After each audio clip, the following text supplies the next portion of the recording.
Estamos en el tiempo de la Navidad, en este tiempo que nos trae la paz. El Señor se encarnó, vino a nosotros, siendo uno de nosotros. Meditemos hoy en estos misterios. El misterio de la Navidad, la Natividad del Señor. Los acontecimientos que marcan el inicio de nuestra salvación. Quédese hoy con nosotros en este segundo programa especial sobre Navidad del Pulso de la Fe.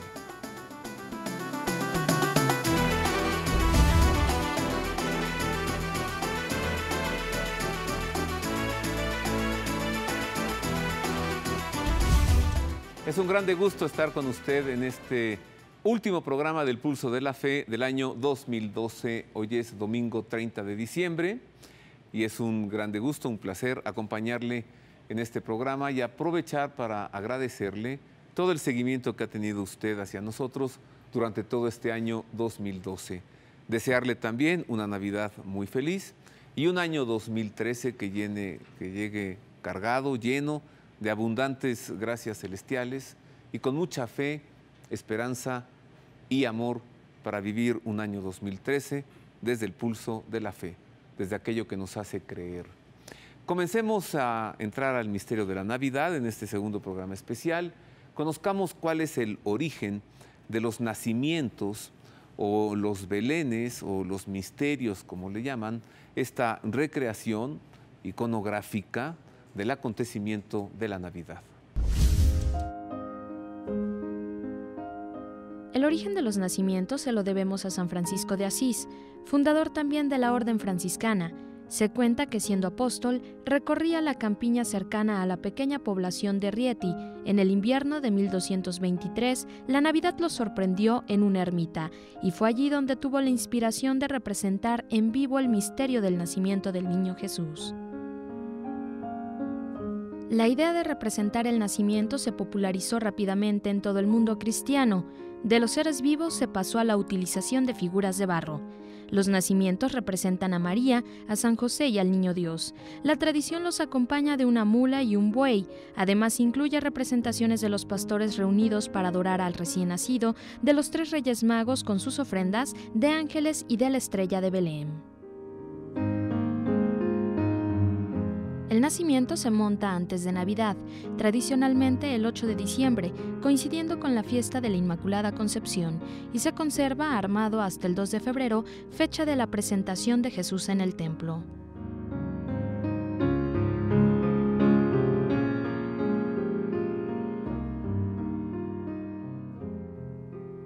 En la Plaza de San Pedro, en el Vaticano, se arma anualmente un Belén de tamaño natural.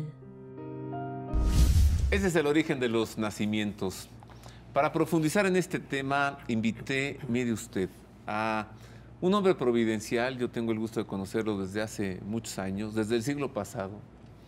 Y él actualmente es el único mexicano miembro de la Comisión Teológica Internacional.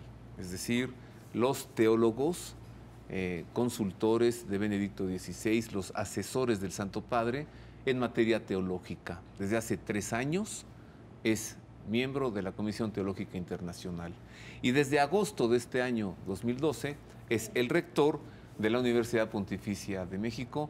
Me refiero al padre Mario Ángel Flores Ramos.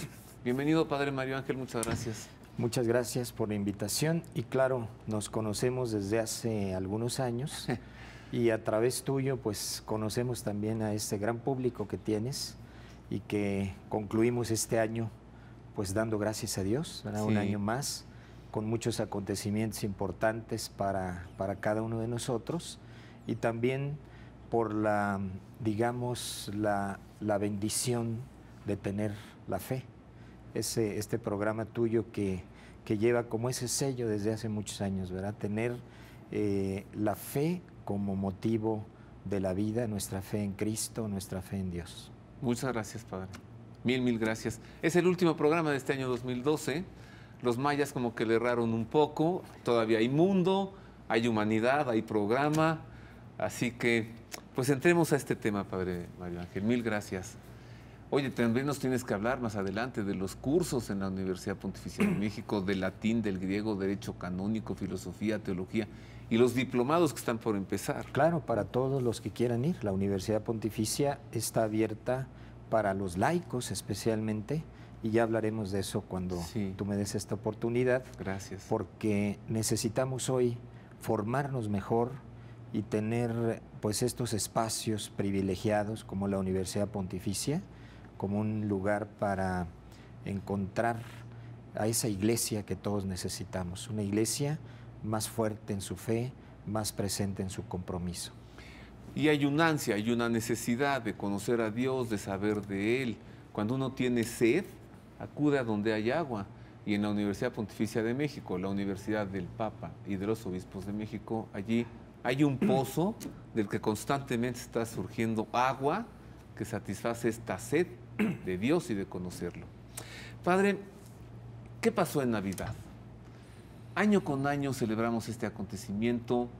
He oído con frecuencia quien dice, deja que el Señor nazca en tu corazón. Cada Navidad viene a nosotros.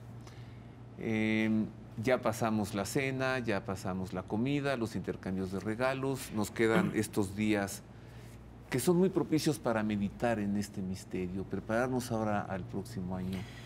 Sí, yo creo que no debemos perder de vista, lo hemos vivido ya en el momento de la Navidad, no debemos perder de vista que estamos hablando en primer lugar de un hecho en la historia, un hecho que está como un acontecimiento, no solamente es, digamos, el recuerdo de una narración literaria.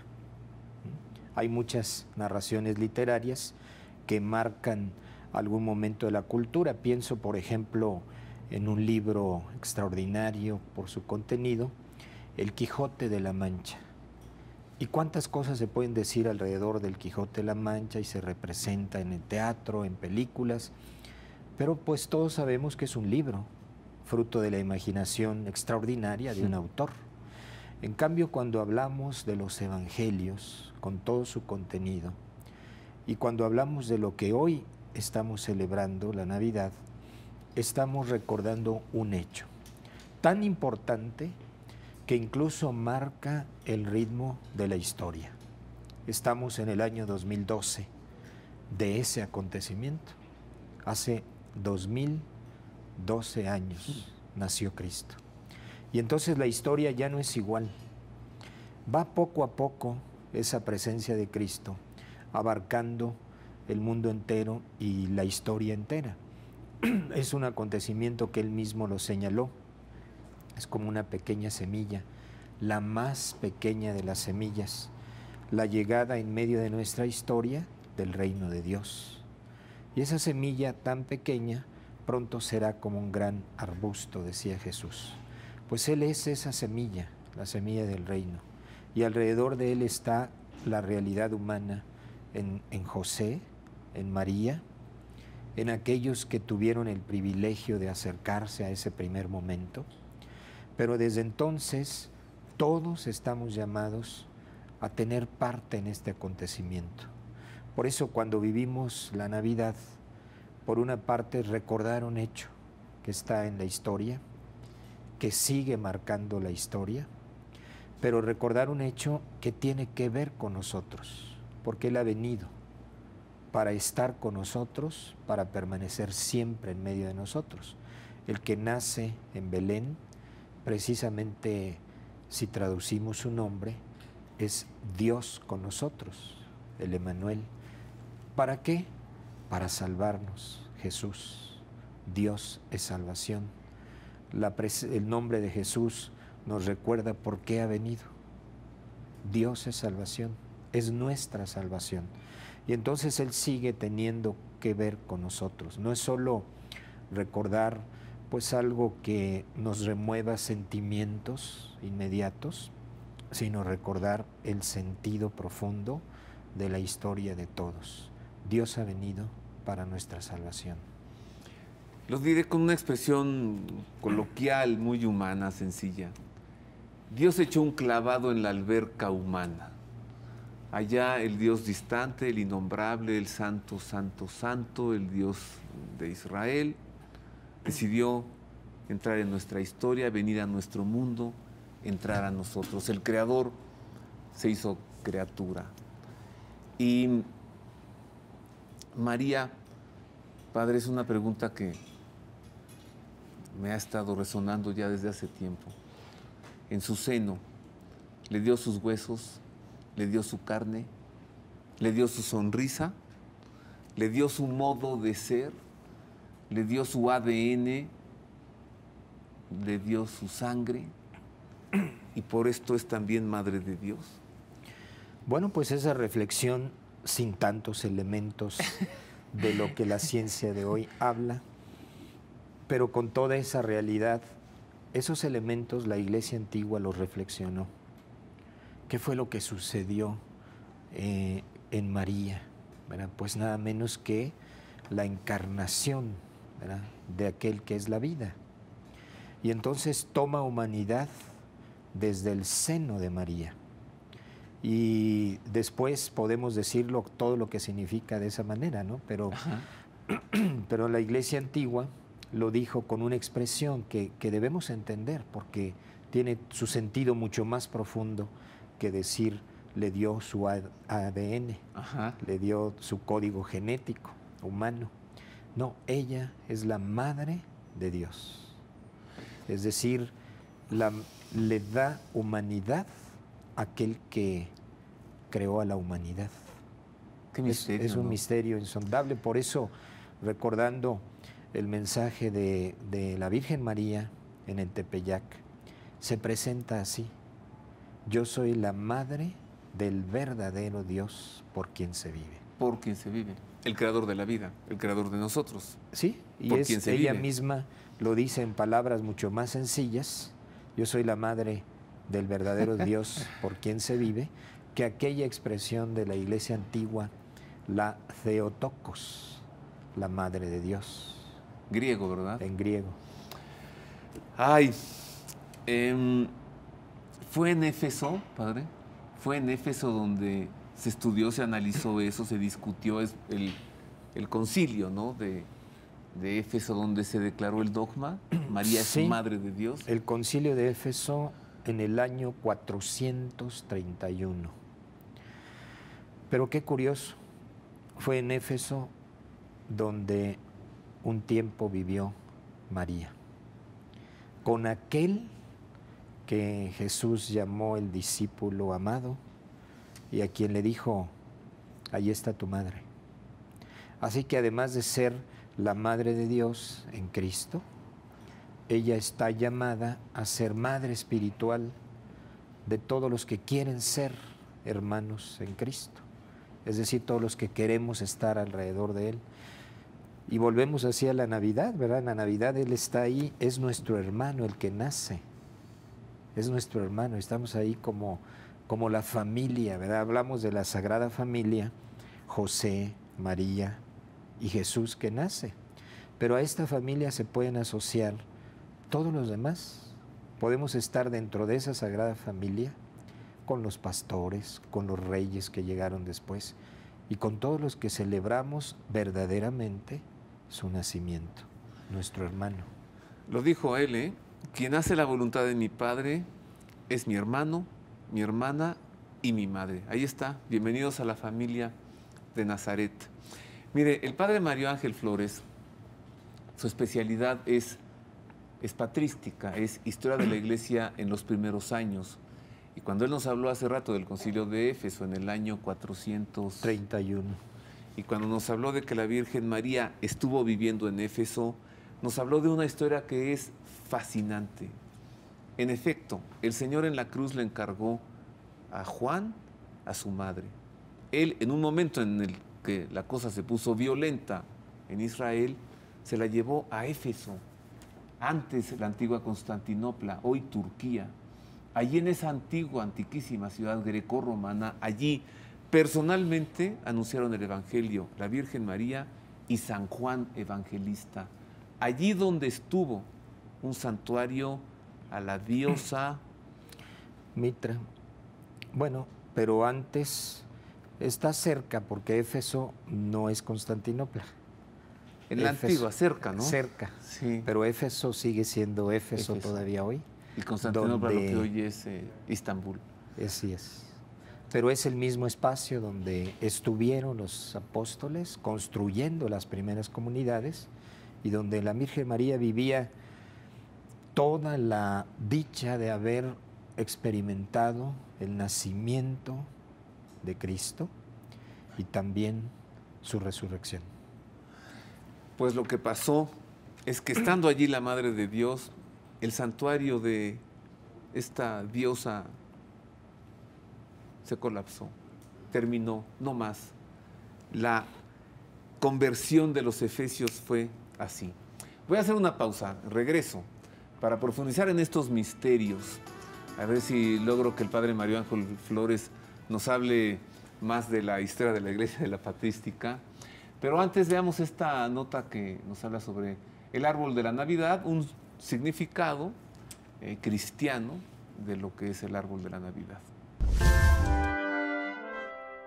Cuando los primeros cristianos llegaron al norte de Europa, descubrieron que sus habitantes celebraban el nacimiento de Frey, dios del sol y la fertilidad, adornando un árbol en la fecha próxima a la Navidad cristiana. Posteriormente, con la evangelización de sus pueblos, los cristianos tomaron la idea del árbol, cambiándole totalmente el significado.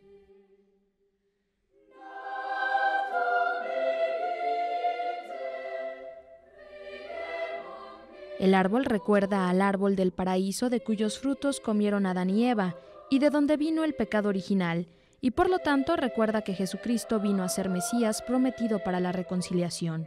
La forma triangular del árbol representa a la Santísima Trinidad. Los adornos simbolizan los dones de Dios a los hombres, mientras que la estrella representa a la de Belén, ya que el árbol representa a la vida eterna.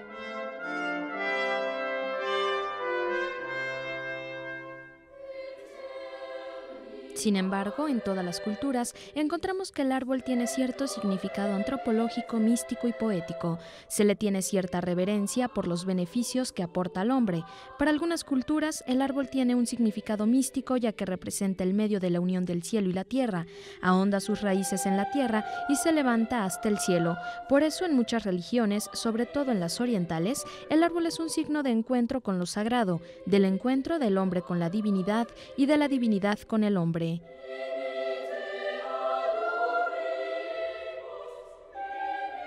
Con el paso del tiempo se agregó la tradición de poner regalos para los niños bajo el árbol.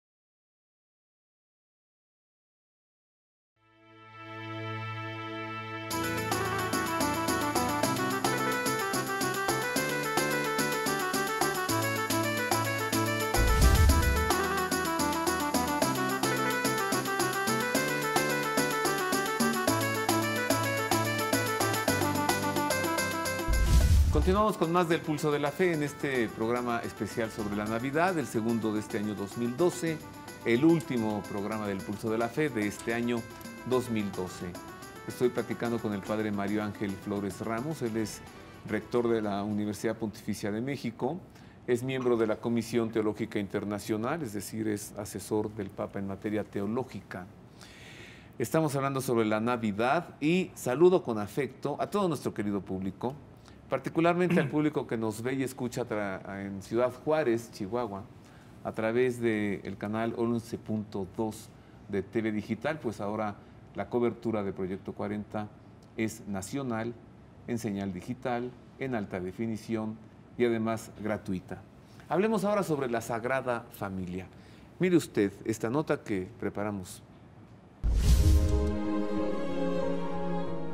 Aún en nuestros días, en el tiempo de Navidad, la Sagrada Familia sigue peregrinando desde Galilea a todos los rincones del mundo. También allí donde hemos establecido nuestra morada y donde vivimos con nuestras familias. ¿Por qué no habría de llegar hasta allí el niño Jesús? Para recibirlo, dejémonos revestir del amor en esta Navidad y permitámonos escuchar el toque de la Sagrada Familia en las puertas de nuestras casas. Levantémonos y abrámoslas de par en par para dejarnos seducir por el misterio de la Navidad y escuchemos que del Verbo Divino la Virgen preñada viene de camino, si le dais posada. Seamos nuevos pastores que dialogan con ángeles y acudamos a contemplar este maravilloso misterio, a Dios que nace en nuestra casa, en nuestro hogar, en nuestra historia, en nuestra vida, pues aunque a veces parezca que es muy pequeño todo esto, para San José sería el lugar más seguro para que su esposa pueda dar a luz a Jesús niño, toda vez que cada año es Navidad. Pues esa nota que nos habla sobre la Sagrada Familia, en este domingo 30 de diciembre, en que la liturgia ha ubicado la celebración de la Sagrada Familia, la familia de Nazaret. Oí una vez la expresión, Padre Mario Ángel, dificultosa. Era una familia especial, una familia medio irregular. Sí. Y familias que son así, especialmente creo que se deben sentir identificadas con esta familia. Y esos hombres que adoptan hijos, incluso les dan su nombre, bueno, con San José se deben sentir muy unidos. Y el Señor feliz con ellos, ¿no? Yo creo que es reflejo de lo que es toda familia humana y lo que debe ser toda familia humana.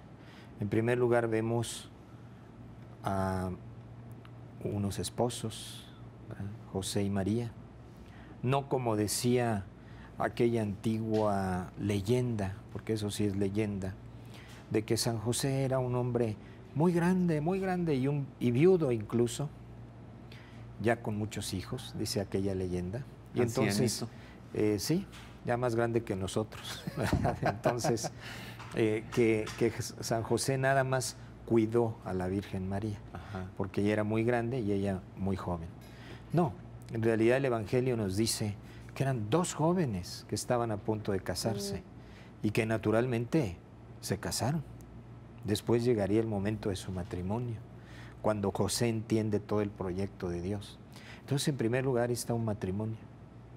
En segundo lugar está un hijo que es fruto del amor de María a Dios y del amor de José a María, por supuesto, pero que es fruto del Espíritu Santo, un dato absolutamente novedoso, nuevo, pero que juntos forman una familia, porque José aceptó al hijo de María, que es el Hijo de Dios, a Jesús. Y ahí empieza lo que tú llamas una irregularidad, yo diría una forma de ser familia, ¿verdad? Un aspecto de las familias, donde a veces pues los papás son padres adoptivos, ¿verdad? Por mil razones. Y entonces ahí está otro aspecto de lo que debe ser toda familia humana, recibir la vida. Recibirla porque la generamos, la engendramos, María que engendra, y recibirla porque la queremos como José, que adopta prácticamente y realmente a Jesús. Y finalmente, pues una familia unida. No sé si en esto refleje a la familia humana, ojalá. Es siempre modelo, ¿no? Por eso decimos la familia de Nazaret es modelo, porque encontramos en medio de sus circunstancias un elemento común, la unidad. La unidad de Jesús hacia ellos, la unidad de ellos como esposos hasta la muerte y la unidad de todos como una familia. Y lo más interesante, y aquí quiero yo agrandar este concepto de la familia, lo más interesante es que todos nosotros estamos llamados a ser parte de la familia. Todos aquellos, dice el Evangelio de San Juan, que no han nacido por el deseo de la carne o la sangre, sino por don de Dios, el bautismo. A través del bautismo somos asociados también a la familia de Nazaret, hermanos en Cristo, y María, nuestra Madre Espiritual. No sé qué papel le corresponderá a San José, pero el de María es claro, ¿verdad? Madre espiritual y nosotros hermanos en Cristo, como esta gran familia que es la humanidad redimida, la humanidad que ya vive desde ahora en la esperanza en el reino de Dios. Hay quienes buscan su apellido, buscan su blasón, su escudo de armas, la historia de su apellido, la historia de su familia, sus raíces. Hay quienes hasta viajan, ¿no?, a España, al Líbano, a lugares distantes para buscar dónde estuvieron sus abuelos y encontrar sus raíces. Y esto que nos dices, Padre, es este título. Ahí está el escudo de armas, el blasón, el origen de nuestra familia. La en el más bautismo. Importante, sí. Formamos parte de la familia de Dios. Hace rato decías que Jesús es nuestro hermano. Y sí, hoy nos recuerdas que somos una sola familia. La iglesia. La iglesia. El conjunto de los bautizados. Desafortunadamente, ahí debemos decir que como esta familia ampliada, ¿verdad?, de Nazaret, como hermanos vivimos un poco divididos. La iglesia, familia, sigue siendo esta congregación alrededor de Cristo, de María, de José, de la fe, de sus apóstoles. Pero en el camino nos hemos ido dividiendo y esto es algo doloroso. Sería también ocasión vivir la Navidad, un momento para recordar que no estamos llamados a vivir en la división, sino a vivir como hermanos. Y ser hermanos es saber apreciarnos, respetarnos, reconocernos. ¿Te refieres acaso al gran cisma de Oriente, las iglesias ortodoxas, la separación de las iglesias de Oriente de la de Occidente? ¿Te refieres al cisma del protestantismo hace 450 años, 500 años? ¿O te refieres a algo más de nuestro tiempo? Me refiero a esos dos momentos dolorosos, pero especialmente al segundo, porque es una ruptura más grande, la ruptura protestante, que después entre ellos se ha convertido en una historia de rupturas. Nació como la iglesia de la Reforma protestante, que se separa, que rompe, pero si vemos su historia, es una historia de rupturas constantes. Hoy tenemos tantos y tantos grupos de hermanos separados, pero que debemos estar unidos. La misma expresión que usamos es para llamar a lo que es el ideal, no es estar separados, es estar unidos. Y por supuesto, nuestra oración, nuestra simpatía, digamos, como hermanos hacia ellos, debe ser indudable, porque somos familia en Cristo, familia como iglesia. Y ojalá, era un deseo y una visión, digamos, del beato Juan Pablo II, ojalá este tercer milenio del cristianismo sea el milenio del reencuentro de los hermanos, de volver a ser una sola familia, es decir, la iglesia alrededor de Cristo. Pues también hay familias separadas, divididas, también hay hermanos que no se hablan, también hay esposos que cada quien ha tomado su camino, pero claro, siempre es posible la reconciliación, el reencuentro y el regreso. Creo que el Santo Padre Benedicto XVI tiene la mira muy puesta en la unión otra vez entre las iglesias ortodoxas y la iglesia de Roma, ¿no? Sí, sí, como que hay falta muchos, poquito. Hay muchos pasos dados para ese reencuentro y esto nos habla, como tú lo señalas, de una realidad humana, ¿no? Como nuestra realidad humana, la iglesia que tiene su origen en Dios, su origen divino, pues está formada por nosotros, pequeños seres humanos, ¿verdad?, que a veces nos hacemos más pequeños en lugar de querer ser lo que somos, ¿verdad?, en Cristo. Y en ese hacernos pequeños, pues tenemos nuestras diferencias, nuestros pleitos. Pero así como se vive en una familia la separación, también en esa misma familia se puede vivir el reencuentro. Y la iglesia puede vivir el reencuentro, no solo por ella misma, sino por la acción del Espíritu, el Espíritu Santo, por la gracia del Espíritu Santo, que nos permita volver a esa unidad volver a reconstruir lo que nosotros hemos dañado un poco, la unidad. Sí, Dios quiera que sí, al menos seguro la voluntad es de Dios, pero que haya voluntad ahora entre nosotros. Vámonos ahora, gracias a la televisión, hasta Nazaret. Vamos al lugar donde vivió la Sagrada Familia, en Nazaret. Hasta nuestros días están allí los vestigios arqueológicos del lugar donde estuvo la casa de San José. Es un lugar bien conservado. Se conserva la escalera que bajaba a la casa y la piscina para los rituales de purificación. Le llaman la casa de San José, le llaman también la iglesia de la leche. Ahí el niño Jesús creció. Allí su madre lo veía crecer en gracia, también en estatura y también en sabiduría. Vamos a conocer enseguida la Basílica de San José, la casa de San José en Nazaret. En la ciudad de Nazaret, en Israel, se conserva el sitio donde estuvo la casa de San José y la carpintería en la que él trabajaba. En este lugar ocurrieron acontecimientos grandiosos.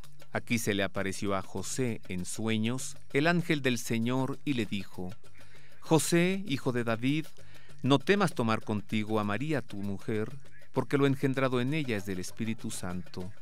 Dará a luz un hijo y tú le pondrás por nombre Jesús, porque él salvará a su pueblo de sus pecados. Despertado José del sueño, hizo como el ángel le había mandado, y tomó consigo a su mujer, recibiéndola en su propia casa. Este es el lugar donde María y José comenzaron a vivir juntos formando una familia. Aquí vivió la Sagrada Familia, aquí creció el niño Jesús, aquí pasó su juventud y de aquí salió para iniciar su predicación. De la casa de San José se conservan vestigios de lo que fue la bodega debajo del pavimento y la cisterna de al lado, que luego fueron utilizadas por la comunidad judeocristiana de Nazaret como bautisterio, lo que permitió su conservación durante siglos. Sobre los vestigios de la casa de la Sagrada Familia se construyó una iglesia. Se le llama la Iglesia de San José y se le conoce también como la Iglesia de la Nutrición. La primera edificación se hizo en el siglo VI sobre la cueva en la que estuvo el taller de carpintería de San José. Luego hubo una segunda iglesia que construyeron los cruzados en el siglo XIII y que se reconstruyó en el año 1914, conservando sus cimientos originales en la cripta. Un pequeño jardín separa a la iglesia de San José de la Basílica de la Anunciación, que se encuentra junto a ella. La ciudad de Nazaret y este lugar en particular han quedado para la posteridad como el lugar en el que San José cuidó y protegió los tres más grandes tesoros que Dios le confió: su hijo, su madre y su iglesia.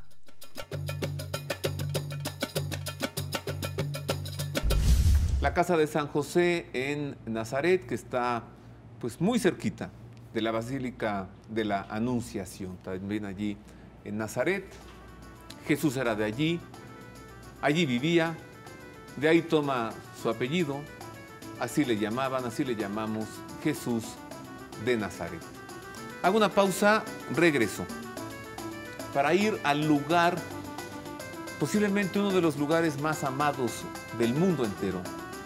Seguramente un lugar en el que muchos encontramos una expresión proveniente de Dios de infinita ternura.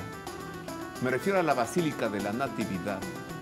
Al volver, vayamos hasta Belén para ver el lugar en el que Jesús nació.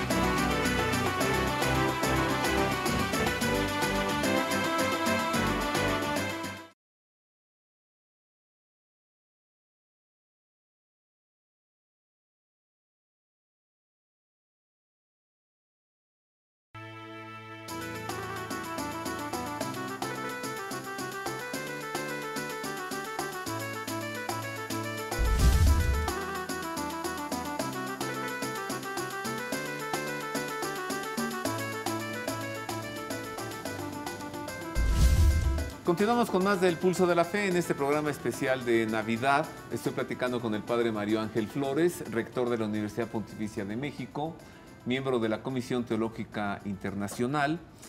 Y vayámonos enseguida, le invito a que vayamos hasta Belén de Judá, a la ciudad de David. Como dicen los ángeles, así lo registra la Sagrada Escritura, les dan el anuncio a los pastores, les dice: hoy en la ciudad de David les ha nacido un Salvador que es Cristo Jesús.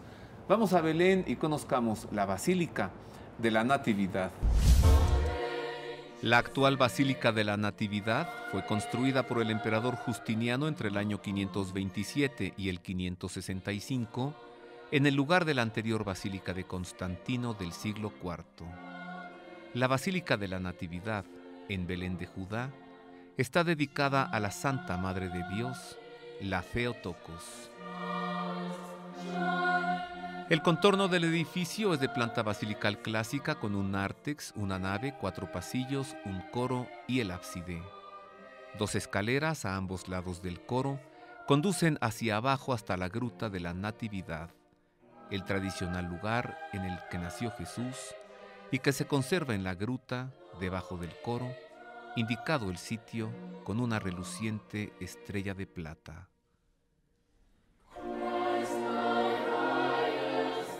La entrada principal a la basílica se encuentra en el lado oeste.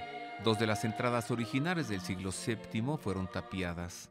El portón norte está disimulado por un contrafuerte, el portón sur por una pared del adyacente monasterio armenio. El tamaño del restante portón central fue reducido varias veces y la actual entrada tiene solo 1,20 m de altura para provocar que todo el que entre lo haga de manera reverencial. Arquitectónicamente, la basílica ha permanecido igual desde el momento de su construcción, con algunos pequeños remanentes de las decoraciones originales o medievales. En lo alto de las paredes de la nave aún se pueden ver fragmentos de mosaicos bizantinos del siglo XII. También son visibles restos de la decoración cruzada en los pilares que separan los pasillos en el cuerpo principal de la iglesia. Las partes superiores de los pilares están pintadas con imágenes de diversos santos de las iglesias de Occidente y de Oriente. El techo es muy antiguo, data del siglo XIV y es necesario restaurarlo. Desde las cruzadas, parte de la iglesia pasaron a ser propiedad de las comunidades ortodoxa griega, ortodoxa armenia y católica romana. Los derechos, privilegios y posesiones de estas comunidades están protegidos por el status quo de los santos lugares de 1852, tal como está garantizado en el artículo 12 del Tratado de Berlín de 1878. La Iglesia Católica Romana tiene la propiedad exclusiva del altar de la adoración de los Reyes Magos en el área de la Gruta de la Natividad, conocida como la Gruta del Pesebre. También conserva la propiedad de la estrella de plata debajo del adyacente altar de la Natividad. Tanto los armenios como los católicos tienen derecho de paso y de procesión en la nave de la Basílica de la Natividad en Belén de Judá. Allí donde está esa estrella de plata, esa es la Gruta de la Natividad en Belén, donde nació el Salvador. Padre Mario Ángel Flores, de veras que cuando Dios da hasta enchiladas llueven, ¿no? San José llevaba sus recursos para el viaje, pero de pronto allí nació el niño, tuvo que pagar tal vez este alquiler por la gruta, no sé, y calculo que cuando ya no tenía más, que entran 3 reyes, uno le dio incienso, otro mirra y otro le dio para el viaje, ¿no? Le dio el oro. Le dio el oro para Egipto y luego para Nazaret. Dinos unas palabras sobre San José. San José, las primeras manos que acariciaron a ese niño, los primeros brazos, el primer hombre que creyó en él antes de verlo, el que le salvó la vida 2 veces, ¿no? Antes de nacer y luego recién nacido. ¿Qué nos dice hoy este hombre a los padres de familia, a los hijos también? Bueno, tú lo has dicho, es el que está no solo junto al hijo, Yo creo que el primer papel es estar junto a la madre, porque la maternidad no se debe vivir sola. Y María, en medio de esa situación que recordamos en Navidad, que estaban medio solos, en realidad estaban muy acompañados, porque estaba un hombre preocupado de lo que sucedía junto a María y aceptando en primer lugar a María como madre y queriéndola porque había sido madre y naturalmente aceptando el fruto de su vientre, el fruto bendito de su vientre, como lo decimos en la oración, que es Jesús. Y entonces el esposo se convierte también en padre. Yo creo que el verdadero padre es aquel que está junto a quien ha dado a luz y a quien ha nacido y le va a acompañar. Ese es un padre. Y José, desde ese punto de vista, es un verdadero padre. Lo ha recibido y estará al pendiente de las situaciones necesarias, ¿no? El Evangelio nos cuenta 2, 3 cosas, pero son suficientes para descubrir el talante, la personalidad, no sé, la esperanza que hay detrás de este hombre, ¿no? Cuando ve un peligro dice, vámonos, y vámonos hacia lugares tal vez desconocidos, pero vamos con la gracia de Dios, con la esperanza en Él. Con todo y que el ángel le recuerda, ¿no? Le dice, toma al niño y a su madre, o sea, no toma a tu hijo, no, toma al niño y a su madre, claro, que para esto estás tú aquí de custodio. Y partirán juntos, ¿verdad? Y custodio, es decir, el que comparte. Yo creo que la palabra custodio tiene que ser más grande, porque es nada más como estar al tanto de, no, sino es parte de tu vida, ¿no? También María como esposa y José y José ante Jesús como aquel que se va a hacer cargo de él toda la vida, toda su propia vida. Después el niño crece y como todos los niños, un joven, pues tomará su propia responsabilidad en la vida. Ahí precisamente el Evangelio deja de hablarnos de José. En primer lugar porque cuando alguien crece y ya es autosuficiente, maduro, dueño de sí mismo, pues ya toma su propio camino y es lo que sucede con Jesús.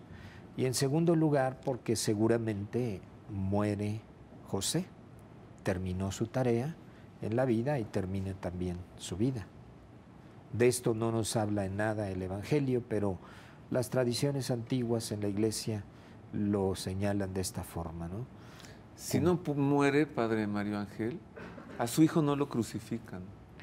Se agarra a bofetadas él solo contra todo el imperio. ¿Van a crucificar a quién? Que no hubiera necesitado ni siquiera de Pedro y su espada. Él habría ido adelante, ¿verdad? Pero con el sentimiento de padre. Pero él cumplió su tarea, formó a un hijo, lo llevó a la madurez y acompañó siempre a su esposa. Y nunca le dijo a Jesús y nunca le dijo a María, ya sáquenme de trabajar. Con su trabajo lo mantuvo, lo crió, le pagó la escuela, le compró su ropa, sus necesidades, bueno, con esas algo manos más, de trabajador. Algo más también dentro de eso. También le ayudó a entender lo que debía hacer, porque Jesús crecía como un niño, como un adolescente, y seguramente también tenía sus momentos en que, como todos los niños, quieren extender su tiempo de juego, por ejemplo, o irse más allá de donde pueden irse, y de repente se pierde en la peregrinación en Jerusalén, ¿verdad? Y entonces también José es educador, y educar no es solo dar muchas cosas siempre y consentir absolutamente, sino ayudar a crecer en la responsabilidad. Tanto que Jesús aprendió el oficio de su padre. Le enseñó a trabajar. Lo enseñó a trabajar. Le enseñó a ser hombre, le enseñó a cumplir, a recibir el anticipo de los clientes y a entregar. Que esa es una tarea pendiente en muchos padres, ¿no? Hay que querer mucho a los hijos, hay que saberlos aceptar y acompañar, pero hay que ayudarles a madurar. Hay que ayudarles a madurar y hay que enseñarles a ser trabajadores, responsables, a ganarse también la vida por sí mismos. Y esto lo hizo José con respecto a Jesús. El gran San José. Padre, háblanos de la Universidad Pontificia de México ahora, en unos cuantos minutos. ¿Cuántas licenciaturas hay? ¿Los diplomados? ¿Quién puede ir? Algunos miran a la Universidad Pontificia como solo para sacerdotes, solo para monjas. Bueno, y además empezarán ahora unos diplomados los sábados, ¿no? Todos los sábados, pero la universidad, pues es como todas las universidades, es un centro de estudios, y podríamos decir un centro superior de estudios o de estudios superiores. Esto supone que antes hay que haber aprendido, por ejemplo, a leer y escribir, la primaria, ¿verdad? O que tengamos una cultura más o menos suficiente, la secundaria, ¿verdad? Una cultura muy amplia, básica. Y después hay otros estudios, que la preparatoria, el bachillerato. Es decir, para ir a una universidad, por lo menos hay que estar con los elementos básicos. Después, en una universidad, y este es el caso de la Universidad Pontificia, puede haber estudios especializados y está abierta para todos, sacerdotes, religiosas y laicos. Es decir, es una universidad de la Iglesia en México para la formación especializada en las materias eclesiásticas, en las disciplinas eclesiásticas, que son básicamente tres: la filosofía, la teología y el derecho canónico. Desde ahí hay muchas otras y dentro de ellas, ¿verdad? Pero esas tres. Licenciaturas, ahora, maestrías y doctorados. Y doctorados, ese es ya dedicarse totalmente a esto. Pero toda universidad también tiene sus pequeñas puertas para quien quiere acceder a ciertos conocimientos, aunque no sea a través de los títulos, licencia, maestría, doctorado, sino un diploma. Y ese diploma lleva, por supuesto, el respaldo de la institución donde vas, ¿verdad? Hay instituciones patitos, por ejemplo. En este caso estamos hablando de una gran institución de la Iglesia en México, la Universidad Pontificia. Y entonces ofrece los diplomados, que son cursos más breves y son cursos con diversos temas, que están abiertos a todos y que además se dan en horarios accesibles a todos, los sábados por la mañana. ¿De 8 a 1, a 2? De 9 a 2. De 9 a 2. Y van a iniciar ahora, ¿sí? Iniciamos en enero. Bueno, cada semestre se inicia un nuevo conjunto de diplomados. Ahora para enero comenzamos una serie de diplomados los sábados, pensando especialmente en los laicos. ¿Iniciará acaso el sábado? El sábado 12 de enero. Sábado 12 de enero. Mire, yo le voy a recomendar a usted que nos ve y escucha que ingrese a la página de internet de la Universidad Pontificia de México. Enseguida aparece en pantalla. Y allí usted va a tener todos los diplomados. Yo me inscribo a uno ya, padre. ¿Me aceptas de alumnito allí? Claro. ¿Qué de gran alumno. Todos son grandes alumnos. Muchas gracias. Ahí pues ya tomaré un diplomado para monaguillo para ya hacer algo. Bueno. ¿Qué diplomados empiezan? Mira, hay muchos. Hay diplomados sobre liturgia, sobre historia de la Iglesia, sobre historia de las religiones, sobre el cristianismo. Diplomados también sobre lenguas, por ejemplo, alguien que quiera aprender latín, aprender algo de griego, también hay en los sábados. ¿Y por qué? ¿Por qué el latín y el griego? Pues porque está implicada en el latín la historia de la Iglesia y en el griego la escritura. Hay también un diplomado sobre Sagrada Escritura. Y finalmente un diplomado sobre teología, donde en 2 años tendrás un diplomado en teología. Bueno, pues ahí está. El propio rector nos lo dice. ¿Nos invitas, padre? Claro que sí, nada más que hay que inscribirse. Sí, por supuesto, y ¿no? hay que llegar el sábado 12. Pagar la inscripción. Lo primero es la inscripción y después, y por supuesto elegir cuál quieres, ¿verdad? Hay que ver entre tantas posibilidades cuál sería el más atractivo para uno, para otro. Y bueno, pues esto está aquí radicado en la Ciudad de México, pero esperamos en un futuro no muy lejano tener algunas otras posibilidades en Monterrey, en Guadalajara, en el sur también de México. Ojalá pronto podamos dar esa opción. Otros campus de la Universidad Pontificia de México. Campus no tan completos como este, pero sí con la posibilidad de acceder a la Universidad Pontificia. Muchas gracias, Padre Mario Ángel. Gracias a ti. Mil gracias. Ha sido un grande gusto tener aquí al rector de la Universidad Pontificia de México. Claro, la de México, la de Tlalpan, siempre tendrá una ventaja, que enfrente está el mercado y ahí están los tacos de barbacoa de la Güera. Bueno. Y eso ni en Guadalajara ni en Monterrey lo tendrán. Padre Mario Ángel Flores, feliz Navidad. Gracias, y a todo nuestro auditorio, un año lleno de bendiciones, este año que vamos a iniciar. Muchas gracias, Padre. Gracias y feliz año nuevo. Gracias. Vámonos a inscribir a la Universidad Pontificia de México, cursemos alguno de esos diplomados, seamos compañeros allí, acerquémonos a lo que nos hace creer y formalmente conozcamos nuestra fe, no como decía el Padre Mario Ángel en Institutos Patito. Porque lo pidieron mis compañeros, el staff de Proyecto 40, porque lo pidió usted también. Ahí está esta canción de Navidad de Carla Morrison.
Esta canción de Carla Morrison me parece que es lo más nuevo que se ha escrito sobre Jesús, así se llama, Jesús, una hermosa canción de Navidad.